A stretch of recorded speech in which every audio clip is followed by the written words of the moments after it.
আমাদেরকে অনেক অনেক স্বাগত জানাই এবং অনেক অনেক ভালোবাসা। তো সকালবেলা ঘুম থেকে উঠে আমার যা কাজ থাকে সেগুলো করে আমি স্নান করে নিই, তারপরে পুজো টুজো দিয়ে তারপর রান্নাঘরে চলে এসেছি। বাবু ঘুম থেকে উঠেছে, ওকে ফ্রেশ ট্রেশ করিয়ে ওকে খাইয়েছি, তারপরে আমাদের চা করে নিয়েছি দুজনের জন্য। তো চা আমি খুব একটা ভালোবাসি না, অর্ধেক খাই অর্ধেক ফেলে দিই। চা খেতে আমার একদমই ভালো লাগে না, ওই করি ওইটুকু। তারপরে সকালে একটু টিফিন বানাচ্ছি, আলু ভাজা, এটা দিয়ে মুড়ি খাওয়া হবে আজকে। অন্যান্য দিন সকালবেলা একটু ভাতই করা হয়, তো আজকে ভাত করা হয়নি, আজকে একটু সকালে মুড়ি খাবার করলাম।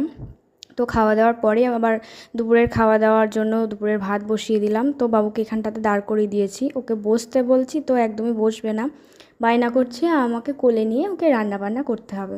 তো ঘরের মধ্যে বসিয়ে দিচ্ছি, ঘরের মধ্যে একদমই বসে থাকতে চাইছে না, ঘরের মধ্যে খেলতেও চাইছে না। এখানটাতে আমি মাঝে মাঝে ওকে বসিয়ে দিয়ে আমি রান্না বান্না করি। তো একটু অসুবিধা হয়, সবসময় বসিয়ে রাখি না, কারণ যেহেতু গ্যাসের কাছে রাখতে আমার খুব ভয় লাগে। গ্যাস তো আমার একদম ভালো লাগে না, খুবই ভয় লাগে, খুব ভয় করি আমি বলতে পারো। আর এদিকে ওকে খাওয়ানোর পরে আমি ওকে নিচে বসিয়ে দেবো, কম্বল বিছিয়ে ওকে ওখানটাতে খেলা দিই, ওখানে খেলা করে আমি এদিকে রান্নাবান্না করি। যেহেতু ওর বাবা সবসময় থাকে না, দোকানে থাকে, বাবা থাকলে অতটা অসুবিধা হয় না। তো এদিকে আমি দুপুরের খাবার জন্য ভাত আর এদিকে ডাল বসিয়েছি, এটা করা হয়ে গেলে তারপরে আনাজ টানাজগুলো কাটবো।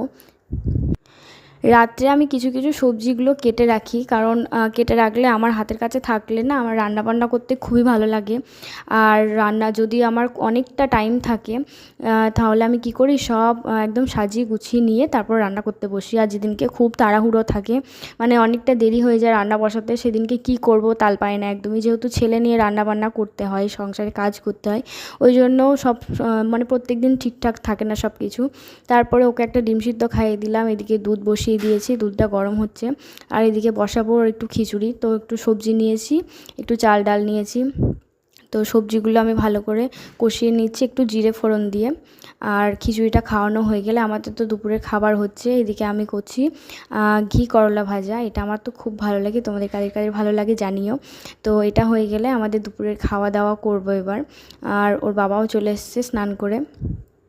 তো দুপুরে আজকে আমি রান্না করেছিলাম গরম গরম ভাত, ঘি করলা ভাজা, একটু করেছিলাম মসুর ডালের বড়া, এটা তো খুবই ভালো লাগে খেতে। আর করেছিলাম পালং শাক, এটাও আমার খুব ভালো লাগে। আর করেছিলাম ডাল আর আলু সয়াবিন। তো আমরা খাওয়া দাওয়া করি, তোমরা আমার চ্যানেলটাকে সাবস্ক্রাইব করো। বাই।